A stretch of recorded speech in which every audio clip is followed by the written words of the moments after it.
الذي لا إله إلا هو الحي القيوم وأتوب إليه পরেন জোরে জোরে আস্তাগফিরুল্লাহাল আযীম الذي لا إله إلا هو الحي القيوم وأتوب إليه সবাই শেষবারের মতো দেখি বড় আওয়াজে পড়েন আস্তাগফিরুল্লাহাল আযীম الذي لا إله إلا هو الحي القيوم وأتوب إليه মাশাআল্লাহ মারহাবা সকলে বলেন মারহাবা মোহাব্বত নিয়ে বলেন মারহাবা বলেন আল্লাহু আকবার বলেন ইয়া রাসূলুল্লাহ বাস এবার যারা যেখানে আছে সবাই সেখানে সোজা হয়ে বসে আল্লাহ আমাদের সবাইকে কবুল করুক বলেন আমিন। সম্মানিত হাজিরি, আজ আমরা এই তাজদারে আউলিয়া বিশ্ব ইসলামিক কনফারেন্সে আসতে পেরে বলেন খুশি নাকি বেজার? মাশাআল্লাহ, এখানে এমন এমন আলেমরা আসছেন মাশাআল্লাহ, বিশ্বের বিভিন্ন রাষ্ট্র থেকে অসংখ্য উলামায়ে কেরামরা এই মাহফিলে উপস্থিত হয়েছে এবং প্রত্যেক বক্তাগণেই প্রায় সত্যি সত্যি আন্তর্জাতিক মানের বক্তা। এক একজন যদি ওয়াজ করেন রাতে রাত দিনকে দিন শেষ হয়ে যাবে, তারপরে তিনাদের এলমের কুল কিনারা খুঁজে পাওয়া সম্ভব হবে না। তবু বারাকাতের উদ্দেশ্যে এই দরবারের আহ্বানে মাশাআল্লাহ রংপুরের এই জমিনে আজকে তাজদারে আউলিয়া বিশ্ব ইসলামিক কনফারেন্স অনুষ্ঠিত হতে যাচ্ছে। এই অনুষ্ঠান পেয়ে আমরা খুশি নাকি বেজার? হাত তুলে বলেন খুশি নাকি বেজার? বলেন নারায়ে তাকবীর, নারায়ে রিসালাত, জোরে বলেন নারায়ে রিসালাত, সকলে বলেন মারহাবা। এই মাহফিলে আমরা পেয়ে সকলে খুশি, কথা বলেন ঠিক কিনা? এই মাহফিলে যখন আসছি আমাদেরকে তো যাওয়ার সময় মাহফিল থেকে কিছু একটা নিয়ে যাইতে হবে, ঠিক কিনা? তাহলে আমরা কি নিয়ে যাব?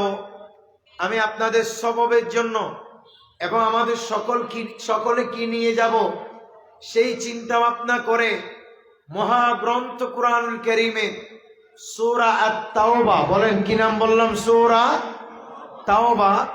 সেই সূরা তাওবা 119 নম্বর আয়াতে কারিমা তিলাওয়াত করছি। আগে সেই আয়াতে কি বলছে আমরা লক্ষ্য করি এবং সেই আয়াতের আলোকে দু চারটি অত্যন্ত গুরুত্বপূর্ণ আমরা কথা বলবো। এই মাহফিল ত্যাগ করার সময়, এই মাহফিল থেকে যাবার কালে আমরা এই মাহফিল থেকে যাবার সময় সেই সবব সমূহ নিয়ে ঘরে আপন আপন জায়গায় চলে যাব। ভবিষ্যৎ জীবনে সেগুলো আমল করার চেষ্টা করব। তাইলে আমাদের জিন্দেগিটা কামিয়াব হবে, মাহফিলে আসা বসা ফায়দা হবে, কথা বলেন ঠিক কিনা? কিছু যদি না শিখতে পারেন, এখান থেকে যদি কিছু না নিয়ে ঘরে যাইতে হয়, তাহলে মাহফিলে এসে কোনো ফায়দা আছে? বলেন না ভাই, আছে? নাই। কাজী আমরা একটু অত্যন্ত মনোযোগ দিয়ে আমাদের কথাগুলো শুনবো। আল্লাহ বলছেন আউযু বিল্লাহি মিনাশ শাইতানির রাজীম ইয়া আইয়ুহাল্লাযীনা আমানু তাকুল্লাহ ওয়া কুনু মা'আস সাদিকিন। একটু জোরে বলুন না সুবহানাল্লাহ। আল্লাহ পাক সুবহানাহু ওয়া তাআলা বলছেন, হে ঈমানদার বান্দাগণ, তোমরা আল্লাহ তাআলাকে ভয় করো। সবাই বলেন কাকে ভয় করো? আল্লাহকে।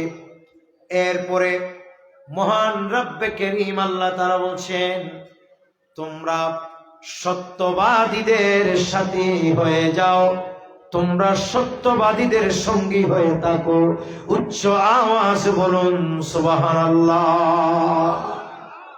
প্রিয় ভাইয়েরা আমার, আল্লাহ পাক সুবহানাহু ওয়া তাআলা কুরআনুল কারীমের আয়াতে মুমিনদেরকে লক্ষ্য করে, ঈমানদার বান্দাগণকে লক্ষ্য করে দুটি কথাই বলেছেন। এক তো বলেছেন আল্লাহকে ডরাও। সবাই বলেন কাকে ডরাও? আল্লাহকে ভয় করো। জুড়ে বলেন কাকে? আরো মোহাব্বতে বলেন কাকে? আল্লাহকে। আর পরে বলছে তোমরা যারা আমার সত্যবাদী বান্দা আছে, যারা আমার বাস্তব সত্যবাদী মুখলিস বান্দা আছে, তোমরা সেই বান্দাদের সাথী হয়ে যাও, তোমরা সেই বান্দাদের সঙ্গের সাথী হয়ে যাও। তোমাদের চলাফেরা উঠা বসা যেন সদা সর্বদা সত্যবাদী বান্দাদের সাথে হয়। আল্লাহ তাআলা এই দুইটি নির্দেশনা ছোট্ট এই আয়াতে আমাদেরকে দিয়েছেন। কথা বলেন ঠিক না? প্রিয় ভাইরা আমার, আল্লাহ পাক সুবহানাহু ওয়া তাআলা আমাদেরকে বলেছেন আমরা যেন আল্লাহকে ডরাই। বলেন না কাকে ডরাইতে হবে? জোরে বলেন কাকে ভয় পাইতে হবে? আমরা একমাত্র ভয় পাবো কাকে? আমরা তো যে আচার আচরণ করছি, আজ আমাদের সমাজে শান্তি নাই, আজ আমাদের সমাজে সুশৃঙ্খলা নাই, আজ আমাদের সমাজে এক মুসলমান অপর মুসলমানের সাথে সুসম্পর্ক নাই। আজ আমাদের সামাজিক জীবন বলে, আজ আমাদের পারিবারিক জীবন বলে, আজ আমাদের রাষ্ট্রীয় জীবন বলে, সর্বোপরি আজকের এই সমাজে বর্তমান পরিস্থিতিতে, বৈশ্বিক পরিস্থিতি থেকে শুরু করে সবখানে অশান্তি বিরাজ করছে। সবখানে আজ দাঙ্গা হাঙ্গামা সংঘাত শুরু হয়ে গেছে। একজন অপরজনের প্রতি কোনো হৃদ্যতা ভালোবাসা নাই। এই যে আমাদের কাছ থেকে আজ শান্তি বিদূরিত হয়ে গেল, আজ মুসলমানে সংঘাত লেগে রইল, এগুলির সব কিছুর একমাত্র কারণ হলো আমাদের মধ্যে আল্লাহর ডর এবং ভয় নাই। কথা কোন ঠিক না? আরো জোরে বলেন ঠিক না? আজ আমাদের ভিতরে যদি আল্লাহর ডর থাকতো, তাইলে আমরা কোনোদিন অন্য মুসলমানের হক মেরে খাইতে পারতাম না। আজ আমাদের ভিতরে যদি আল্লাহর ডর কিংবা ভয় থাকতো, আমরা কখনো এক ভাই অপর ভাইয়ের হক কখনো মারি মারি খাইতাম না। কথা কোন ঠিক না? আজ আমাদের সমাজে এই জাতীয় অনৈক্য, এই জাতীয় অবৈধ কাজ আমাদের সমাজের মধ্যে আছে না নাই? হক খাওয়ার প্রবণতা সমাজে আছে না নাই? এই শুধু হক খাওয়ার নয়, মানুষ আজ আজান দিলে মসজিদের দিকে যেতে চায় না। মানুষ আজ আল্লাহ পাক সুবহানাহু ওয়া তাআলার আহ্বান শুনলে আল্লাহর ডাকে সাড়া দিতে চায় না। মানুষ আজ নবী করিম সাল্লাল্লাহু তাআলা আলাইহি ওয়াসাল্লাম সুন্নাহর দিকে আহ্বান করলে আমার নবীর সুন্নাহ মোতাবেক মানুষ চলতে চায় না। কারণ কি? আমাদের মুখের মধ্যে আল্লাহর ডরের কথা আছে, অন্তরের মধ্যে আল্লাহর ডর ভয় নাই, আল্লাহর তাকওয়া নাই। কথা বলেন ঠিক না? আপনারা কি আমার কথা বুঝতেছেন? ভাষা কি বোঝা যায়? প্রিয় ভাইরা আমার, এই জন্য আল্লাহর ডর লাগবে। আল্লাহর ডর কি জিনিস? হযরতে আব্দুল্লাহ ইবনে ওমর রাদিয়াল্লাহু তাআলা আনহু তিনি এক সফরে বের হলেন। সবাই বলেন কোথায় বের হলেন? জোরে বলতে হবে কোথায়? সফরে। তো সফরে বের হওয়ার পর আগেকার দিনের সফর আর এখনের দিনের সফর এক নাকি বেশ কম আছে? কিছু বেশ কম আছে না নাই? কারণ আমাদের বর্তমান যুগে প্রযুক্তি অনেক ডেভেলপ হয়েছে, ঠিক কিনা? আমি যদিও কক্সবাজার কিংবা চট্টগ্রাম থেকে আসছি, আসতে সময় আমাদের বেশি লাগে নাই। কারণ ফ্লাইটে আমরা প্রথমে আসলাম ঢাকায়, ঢাকা থেকে আসলাম সৈয়দপুর, সৈয়দপুর থেকে যেখানে যাওয়ার সেখানে যেতে হলো, যেভাবে আসার সেভাবে আমরা এখানে আসলাম। সময় বেশি লাগে নাই, কিন্তু আজকে থেকে 100 বছর আগে এরকম পরিস্থিতি ছিল? সবাই বলেন ছিল না। তারা খাবার দাবার একসাথে ব্যাগের মধ্যে রসদপত্র নিয়ে বের হইতো, আর রাস্তাঘাটে কোথাও তেমন বেশি খাওয়া দাওয়া পাওয়া যাইতো না। ঠিক সৈয়দনা আব্দুল্লাহ ইবনে ওমর রাদিয়াল্লাহু তাআলা বলে, আমরা সফরে বের হলাম, আমাদের রসদপত্র, আমাদের যে খাবার দাবার ছিল এগুলি সব প্রায় শেষ হয়ে গেছে। কথা বলেন, কি হয়ে গেছে? শেষ হয়ে গেছে। এখন আমরা কি করব? প্রিয় ভাইরা আমার, হযরত আব্দুল্লাহ ইবনে ওমর রাদিয়াল্লাহু তাআলা বলে সে সময় এক যুবককে দেখা গেল, এক যুবককে পাওয়া গেল। ওই যুবকের অনেকগুলো ছাগল। সবাই বলেন, ওই যুবকের অনেকগুলো ছাগল। আমরা তাকে বললাম, এই যুবক, তোমার কাছে অনেকগুলো ছাগল আছে, সেখান থেকে তুমি আমাদেরকে একটি ছাগল বিক্রি কইরা দাও, আমরা যেন সেই ছাগল জবাহ করে খাইতে পারি, অথবা আমাদেরকে দুগ্ধ পাই একটি ছাগল বিক্রি কইরা দাও, আমরা যেন ছাগল থেকে দুধ দহন করে করে আমরা যেন চলতে পারি, কিংবা আমরা যেন দুধ পান করতে পারি।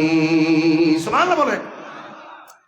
তখন ওই যুবক বলেন, এই বাচ্চারা, এই চল দূরে যাও, আল্লাহ আমাদেরকে বোঝার তৌফিক দান করো।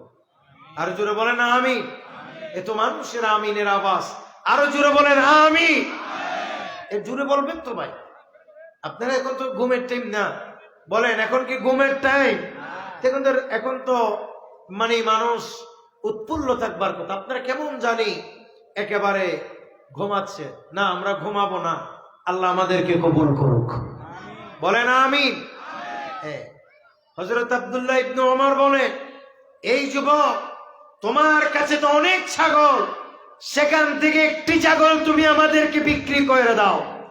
এই যুবক বলে, হুজুর, আমাদের কাছে অনেক ছাগল ঠিকই আছে, কিন্তু আমাদের কাছে এত ছাগল থাকলেও বাস্তবিক অর্থে আমি সেই ছাগল বিক্রি করতে পারি না, কারণ এই ছাগলের মালিক আমি নই, আমি হলাম একজন গোলাম, আমি এই ছাগলের পাহারাদার, কাজেই আমি আপনাকে এই ছাগল কোনোভাবে বিক্রি করতে পারি না। কথা কোন ঠিক না?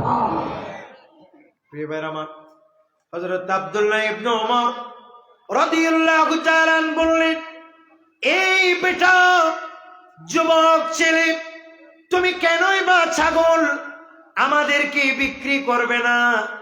তোমাদেরকে আমরা ন্যায্য মূল্য দেব, প্রয়োজনে তোমাকে আরো দিনার দিরহাম আমরা আরো বেশি দেব, তারপরেও তুমি আমাদেরকে বিক্রি কইরা দাও। তখন সাইয়্যিদুনা আব্দুল্লাহ ইবনে ওমরের কথা শুনে ওই যুবক বললেন, হুজুর, আমি হলাম একজন গোলাম, আমার ছাগলের মালিক হলো আমার মুনিব।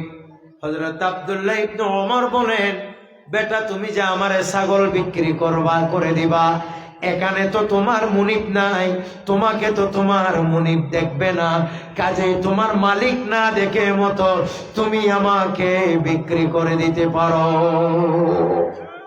একটু জোরে বলো না সুবহানাল্লাহ।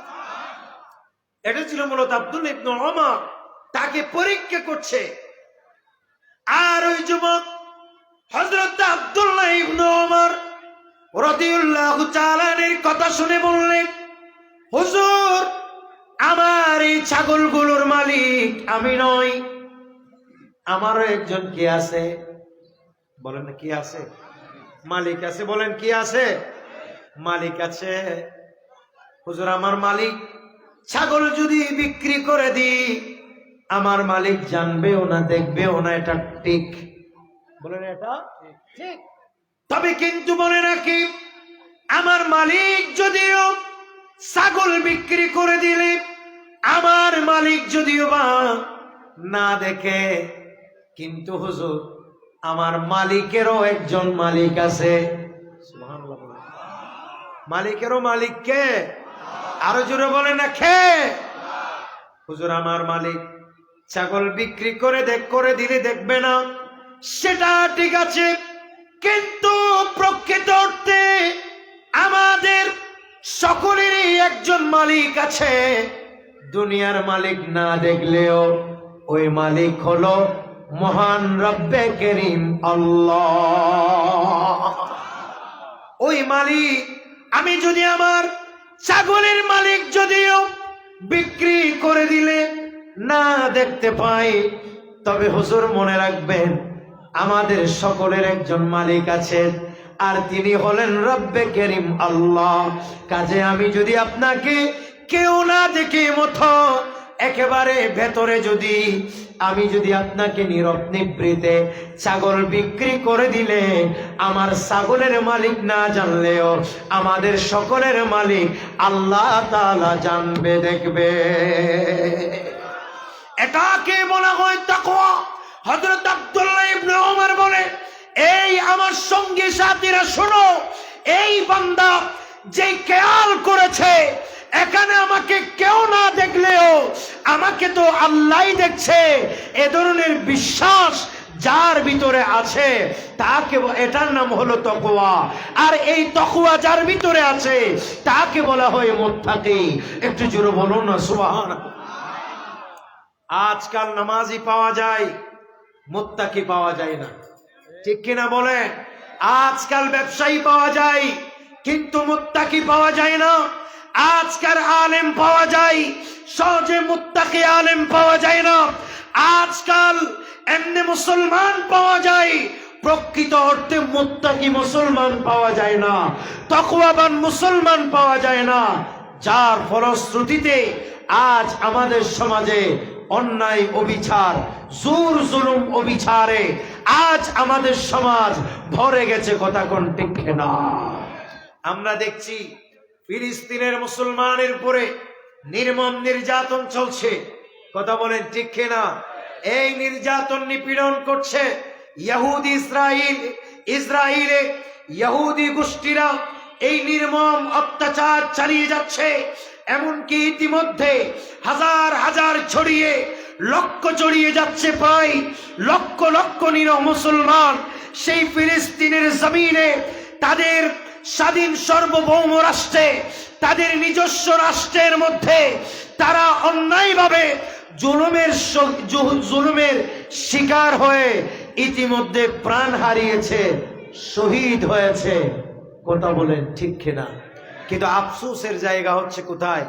আফসোসের জায়গা হলো সারা পৃথিবীতে এত মুসলমান রাষ্ট্র, সারা পৃথিবীতে এত মুসলিম কান্ট্রি, আমরা দেখি অনেক রাষ্ট্রের প্রধানেরা একেবারে মাথার মধ্যে টুপি দিয়ে কিংবা পাগড়ি দিয়ে, এমনকি হাজি রুমাল পরে মানুষের সামনে লম্বা লম্বা কথা বলে, কথা কোন ঠিক কিনা?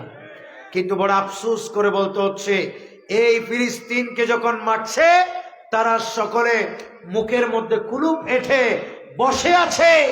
ওই ইসরায়েলের বিরুদ্ধে একটি শব্দ, প্রতিবাদমূলক শব্দ তারা কথা বলছে না। এগুলির কারণ কি? কারণ তারা মনে করছে ইহুদিদের বিরুদ্ধে কথা বলা মানে আমাদের বিপদ ডেকে আনা। মনে রাখবে, বিপদ যখন আসার তখনই আসবে, বিপদ থেকে উদ্ধার করার মালিক পৃথিবীর কোন মানুষ নয়, বিপদ থেকে উদ্ধারের একমাত্র মালিক হলো আল্লাহ, কথা কোন ঠিক কিনা? আজ আমাদের মুসলমানের ঈমান নড়ে বড়ে হয়ে গেছে। মুসলমান আজ বিপদে পড়লে কোথায় যাবে সেটা জানে না, কতক্ষণ আমেরিকার দিকে দৌড়ায়, কতক্ষণ ওই ইসরায়েলের দিকে দৌড়ায়। আমেরিকা কিংবা ইসরায়েল পৃথিবীর কোন রাষ্ট্র কিংবা কোন মানুষকে আশ্রয় দিতে পারে না, কোন মানুষকে বিপদ থেকে উদ্ধার করতে পারে না। বলেন, আমরা মুসলমান হিসেবে আমাদের বিশ্বাস আমাদেরকে সকল বিপদ আপদ থেকে উদ্ধার করার একমাত্র মালিককে। আরো জোরে বলেন না কে? এই জন্য আমরা বলি, আপদে বালা মুসিবত সব, সুবহানাল্লাহ বলেন, আপদে বালা মুসিবত সব দূর করে দেন প্রভু মহান রব। দিবস রাতে তাই জপ বান্দা, দিবস রাতে তাই জপ বান্দা, জিকির তুমি ছেড়ো না কবু। আল্লাহ হো আল্লাহ হো আল্লাহুম্মা, জোরে জোরে, মাওলানা মুহাম্মদ ওয়ালা আলে মাওলানা। বলুন, সকলে বলেন মারহাবা, আর আওয়াজ দিয়ে বলেন মারহাবা। বলেন, আমাদের বিপদ থেকে উদ্ধারে একমাত্র মালিক কে? আরো জোরে বলতে হবে কে? মনে রাখবে, আমাদের সমস্ত বলা মুসিবত দূর করনেওয়ালা, সমস্ত বলা মুসিবত দূর করতে পারেন একজন, তিনি কে? সুতরাং আজ যেই সমস্ত মুসলমানেরা ইহুদিদের ভয়ে ঘরে চুপসে আছে, জিহাদ ফরজ সবার পরেও জিহাদের পক্ষে কথা বলছে না, কিয়ামতের ময়দানে তারা মুসলমান হয়ে তো নয়, তারা মুনাফিক হয়ে উঠবে। কথা কোন ঠিক না? আরো জোরে বলে না ঠিক না?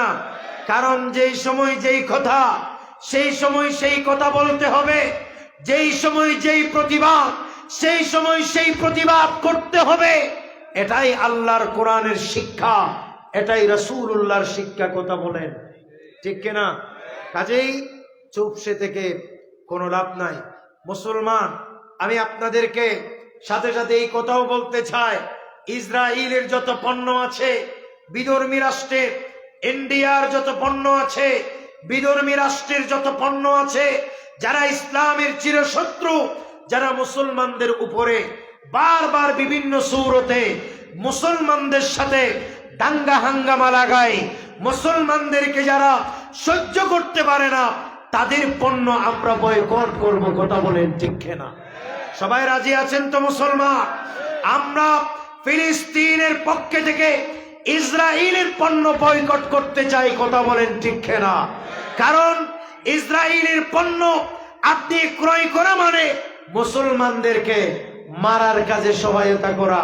কাজেই মুসলমান আমার ভাই, সে যেই রাষ্ট্রে বসবাস করো, সেই আমাদের ভাই। কথা বলেন, বলে না ঠিক না?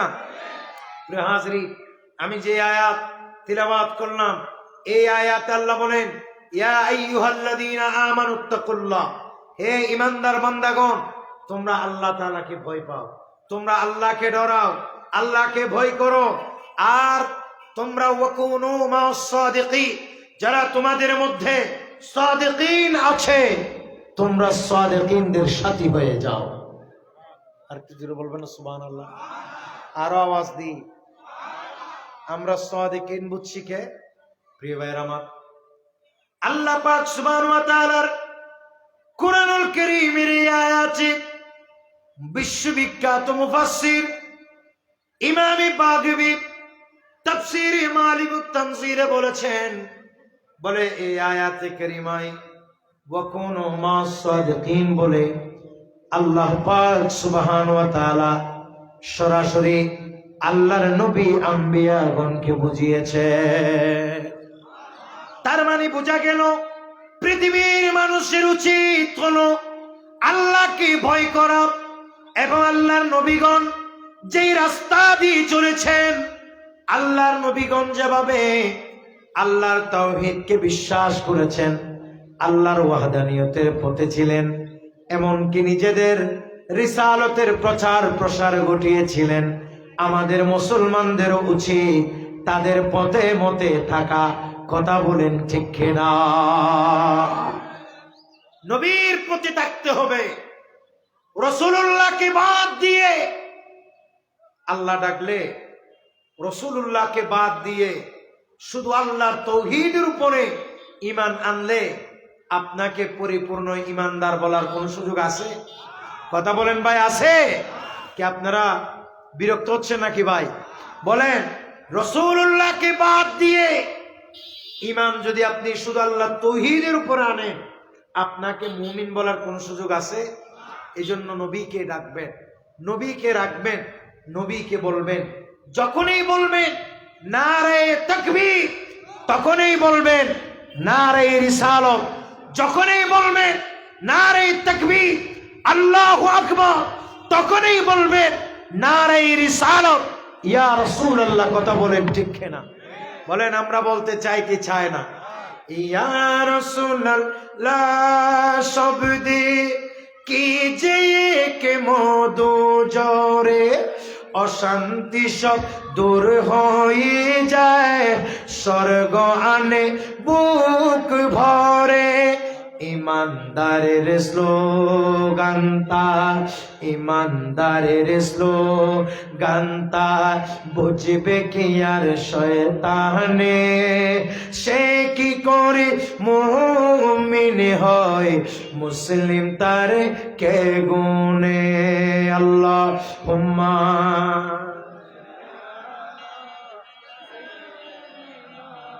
মাওলানা মুহাম্মদ ওয়ালা আলি সাইয়্যিদিনা।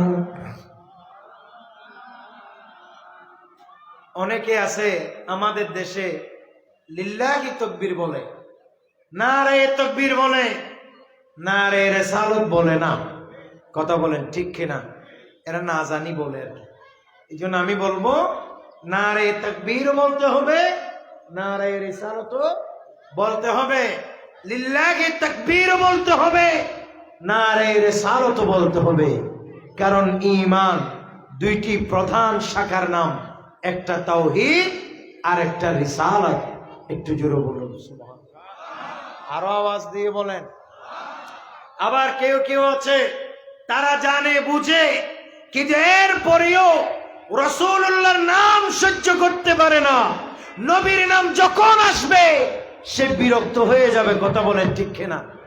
এজন্য ভারত উপমহাদেশের প্রখ্যাত বুজুর্গ, হিজরি 1400 শতাব্দীর মুজাদ্দিদ ইমামে আলা হযরত আজিমুল বারাকাত ইমাম আহমদ রিদা খান ফাজিল বেরেলি রহমতুল্লাহ আলাইহি বলছেন এভাবে যে, গাইজ মে জল যাইবে দিনों के दिल, गैज़ में जल जाए बेदीनों के दिल, या रसूल अल्लाह की कसरत कीजिए, कीजिए, कीजिए, मुल्हिदों की क्या मरूवत कीजिए, दुश्मन अहमद पे शिद्दत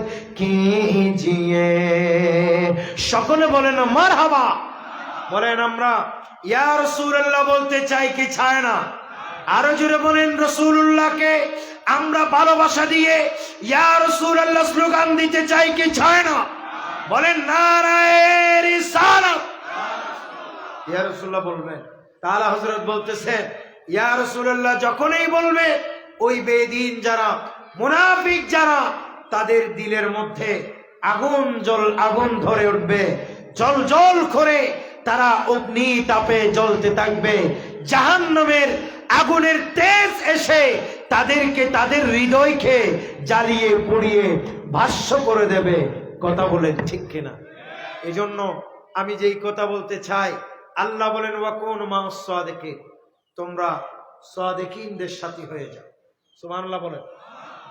কাদের সাথী হয়ে যাও? সাদিকিনদের। আল্লাহ তাআলা বলছেন।